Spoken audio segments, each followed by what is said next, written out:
Welcome to this episode of the Unnoticed Entrepreneur Show. Today, I'm delighted to have Elaine Powell, who runs a company called the Mind Speak Academy. And apart from anything else, she helps people to get onto TED. Welcome, Elaine. Well, thank you for having me, Jim. I'm really happy to be here to talk all things TED. TED. TEDx. Yeah, well, look, let's dive straight in because everyone loves TED, but no one knows how to get onto TED. Take us through how it works. And can anybody be on TED? Let's start with that. Is it impossible to be on TED? No, it's not impossible, but I would say it's one of those stages it's a prestigious stage to get on. And as such, it's like a funnel. There's many, many people who will come into the funnel, but only a few who will come out the other end. Because, it ultimately is about an idea worth spreading. Whoever has an interest to speak on the TEDx, they really need to spend that time thinking about their idea and is it unique? Is it innovative? Is it something that they've been living for a long time? So usually you'll find people who speak on the TED or TEDx stage are experts, they're scientists, they're authors, they're predominantly been living this idea for a while. So it's not just a new idea that it doesn't have much layers to it. So can anyone get on the TEDx stage? I'd say to some degree, yes, but it really does depend on the idea that you've come up with. So I feel everyone has an idea inside of them, just some of them aren't meant to be birthed right now. Okay. And take us through then. What's the difference between TED and TEDx? Yeah, so TED was born out in 1984. Richard Wurman and another gentleman started it. And it was predominantly a conference that thought leaders, especially people around Silicon Valley at that time, because it's based in California, they just brought together thought leaders who were sharing, new technology, because it's, TED, technology, entertainment, and design. And I think it was around $5,000 to attend for a week. And the thought leaders would speak up to 18 minutes. And it was a lot around networking. As we know, some of these events, it's not just the talk, it's the networking, it's the people you know. And then as time progressed, people said, look, we want that TED experience, but we'd like it in our local city because we can't come all the way to California. We don't have that money. So they set up TEDx, which is licensed TEDx events. So a way to think about it is TED is like McDonald's and TEDx is a franchise. TEDx are independent organizers who they're not really they're not affiliated to TED. They don't oversee them too much, but we have to follow the blueprint. And, I was a TEDx curator for 3 years. So I kind of went through that process of being a license holder. So that's the difference. You're more likely to get onto a TEDx than you actually will on the TED stage, unless you really have the most outstanding innovation, ideas, science that, you can back up with research, science. TED gets 25,000 applications a year. Yeah, it's credibility. I would love to be on the big TED stage. The great thing about it, though, is that, a very few will get invited on the big TED stage. But if you are invited or you get to speak at a TEDx event, if they deem you, if TED, because they watch all the TEDx talks before they put it up on YouTube, just to fact check everything. But if they deem your talk good enough, they'll put it on the big TED platform, TED.com, which only I think currently has 3,500 talks on it. And who knows, maybe there's like 150,000 TEDx talks, but only a very few get on that platform. Wow, really? So you've got to have gone through some significant filters. Now, how does that work though? Just take us through the process. If someone feels that they've lived a big idea and it's worth sharing, what do they do, Elaine? Because is it a web form? Do you get approached? Is it a nomination? I tell you, Jim, it's not easy. It really isn't. I think the TED organization hasn't made it easy. They think they've made it easy for people who want to get on a TEDx stage because you go to the TED platform, TED.com, you go to the menu bar at the top, and then you can have a look at all the TEDx events that are happening throughout the world. that's where you start. They have a date, but when you go and find the event on Google, sometimes event organizers haven't got a website. Sometimes they haven't got an application open. So it's a lot of research you have to do to actually find the event that actually is opened for speakers, because not all of them are opened for people to. It's not always. Some have a year-round rolling application. Others, it's our event. Say, for instance, the event next year is in September. They'll start promoting for speakers 8 months out from when the event is. So you kind of have to keep an eye out to when they're going to start opening up applications. Well, people come to you. I guess that's the whole point, right? With what you're doing at the Mind Speak Academies, you help them to filter out and get to the TEDx they might want to apply for. What do they have to fill in? Do they have to send a video of what they're going to present, or a concept? Take us through what people have to have ready. Yeah. So because every TEDx event is independent, all the application forms are all different. But there are some key things that people will always ask for. Oh, tell me your idea, either in a sentence or 15 words or less. And then the general next thing is, can you give a word count in 250 words or in 500 words? Tell us more about your idea. And then some may ask about your credibility. Others will then ask about your favorite TED talk. And then lastly, some of them will ask for a video, a 1 or 2 minute video of you talking about your TEDx idea. So it sounds as though, although you say it's a franchise, McDonald's wouldn't let its own local restaurants make their menus and their burgers in quite their own way, as it sounds like TEDx does. So how do you prepare somebody then, Elaine? Let's say they've filled in the forms and they get an acknowledgement, do they, some stage later? And then they have to prepare. If they're chosen, how do they prepare for the TEDx? Yeah. So I mean, TED is very good. They will give you all the ingredients a curator needs to run their event. They give guidelines about how to pick speakers, how to work with the speakers. So they are very good in that way. And they do keep an eye out, because if you're just like McDonald's, if you start selling curry, they're going to say, "Hold on, no, your license is revoked."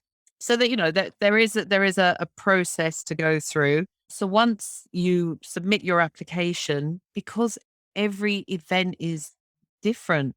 Say for in England, we might have about 60 TEDx events. They're following the guidelines, but they're all asking different questions. As when you apply, some will put it in their writing that if you're successful, they'll get back to you. So you may never hear. And then you go, oh, well. Some will come back to you and say, sorry, you haven't been successful this year. And then others will do either a long list.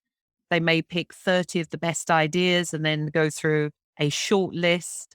Then they may get people in to interview. The thing is, all 60 events will do it all differently. There's not one, they're not following all the same process. That makes it really hard. That does seem a bit strange. Does it make it easier to get into one rather than the other? And do you then need to apply to all 60, for example? Because it sounds like you might get rejected from one, but you might get accepted by another, a bit like university clearing. Yeah, I would always suggest, if you're not on a program to help you sort of, through this process, apply to, first of all, your local one, because it's meant to be about community. It's meant to make a difference to people who are living in that area. So look at the ones that are nearest to you location wide, and yeah, apply to 2 or 3 with the same idea. Or maybe you might apply with different ideas to different TEDx events. I know my friend, he applied to 2 events, and I think 3 events. 2 came back and said yes, but it was on the same idea. So she had to go back to the second one and say, oh, my first idea has been accepted, but I also had this other idea, which they accepted. So you can be on 2 TEDx talks. It's not as though you can only do one TEDx and then you're done. Yeah, you can do as many as you want. They just got to be all different ideas. Wow, how interesting. So What do you do then? Let's say I've got my idea approved, and then the work presumably has to start in terms of preparing because you've got the red circle carpet, you've got 18 minutes. Elaine, how do you help people to prepare? Because it's quite a stressful moment to be on that carpet.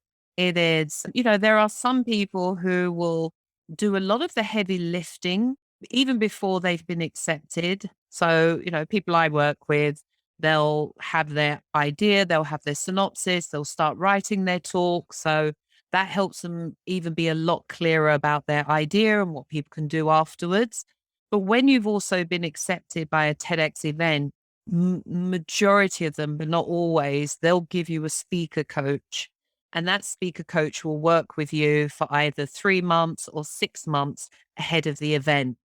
Now, the thing you have to be aware of, though, Jim, is that each TEDx event, some people, it may be the first time they're doing it. And so they're very new. They don't, they're in that learning curve.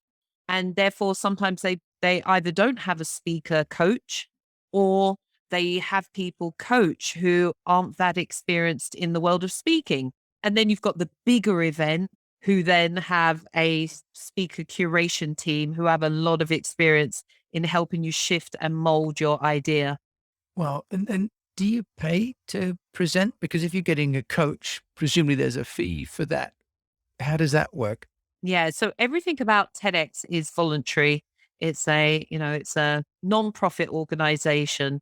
So you do not get paid to speak on TEDx. You don't pay to speak on TEDx. But all of that process it is free. It's just, and time is the most precious commodity. We do say that you most really have to put in 50 to 60 hours to craft a TEDx talk. So don't just think you could just write it and mend it a few times and then that's it. It's a performance. It is a masterpiece. So give it that time and respect that it deserves.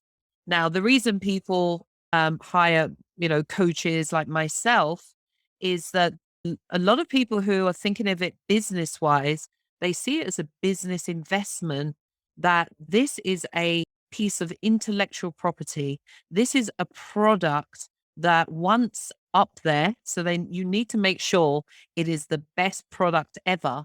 It's going to sit on YouTube and opportunities are going to come your way. You'll be able to leverage it for, maybe it will help you with a book. Clients will come to you. So sometimes people will pay to make sure it is the best possible because they see it as a business investment. But you do not need to do that in order to get on a TEDx stage. It just makes your chances a lot easier. I see. And then in your own experience, what are some of the sort of key, if you like, learnings that at Mind Speak Academy you have to give to your clients? What would be sort of like two or three aspects of the coaching that are recurring for you? So yeah, I'd say first and foremost, always mindset. Mindset's a big thing. People will think, "Oh, can I do this? Is my idea good enough?" And so you want to have, you want to sort of internally be confident that you are a thought leader. You have something credible to say. I mean, I only work with people who I've spoken to, and then I can see that I, I can help them win. If I don't see that they can win with this idea, or then they're not that confident, then I'll suggest they come back to me in a few years' time. So mindset first of all. And you've also really got to be in touch with your why. Why are you doing this? Whether it's a passion, whether it's from the heart because you want to make a huge difference. Because, I am a business as well. I want to encourage people to, yes, you want to make a difference in the world, but how are you going to make this legacy live? Is there a strategy afterwards you can use to leverage this talk that's going to have you grow your business so you can employ more people and we can make it, one of my taglines is that I help people deliver presentations and TEDx talks so that we can advance the human race and transform the world, because it's ideas and the application of these ideas that transforms people and it transforms the world. So, I feel like I'm up to a big game. And when I'm working with people or anyone who wants to deliver a TEDx talk, your idea you need to be really solid in why you're doing it so that when it gets tough, you won't get going. Right. Yeah, that's wonderful, Elaine. That's wonderful. Yeah, and you've given yourself a big mission there as well to help transform the planet. And many of those TED Talks, of course, do include ideas that are transformative, aren't they? How do you, as a business person yourself, get noticed? Have you done your own TED Talk? And is that how you got into this? Remember in 2011 here in the UK, we had the UK riots and it affected a lot of the big cities. And I was doing public speaking workshops in schools. And I kept on hearing the young people say, oh, well, we weren't given a voice. That's why we had to express ourselves that way. And I thought, okay, I have a huge history of working with young offenders and young people in public speaking. Obviously, I do public speaking. TEDx. Let me run a TEDx event for them to give them a platform to share their voice. So that's what I did along with the Brit School, and I ran that for 3 years, and then stepped away for a little while. The past couple of years, I've been a TEDx coach for one of the London events here, and now I help people, along with public speaking, which is my my area of expertise, to help people now get on the TED stage or TEDx, should I say. Some have aspirations for the TED, not that many, because they know it's like, well, That's a big ambition. I know. Elaine Powell, if people want to find out more about you and the MindSpeak Academy and maybe to get onto TEDx, if they've been living an idea for long enough, where can they find you? Yeah, so they can definitely go to mindspeakacademy.com and they can find me there. Or you can come onto Clubhouse and hear me actually speak. I'm in lots of the rooms around TEDx and public speaking, or just find me on Instagram. Look, Google my name and you'll find me. Elaine Powell, thank you so much for joining me on the Unnoticed Show. And I'd say you're working with my sister, Dr. Shelley James. So full disclosure, that's how we met. And I'm so happy that she's got your guidance. Thank you for helping her to share her ideas about light. So thank you so much for coming on the show today. Thank you for having me, Jim. Thank you.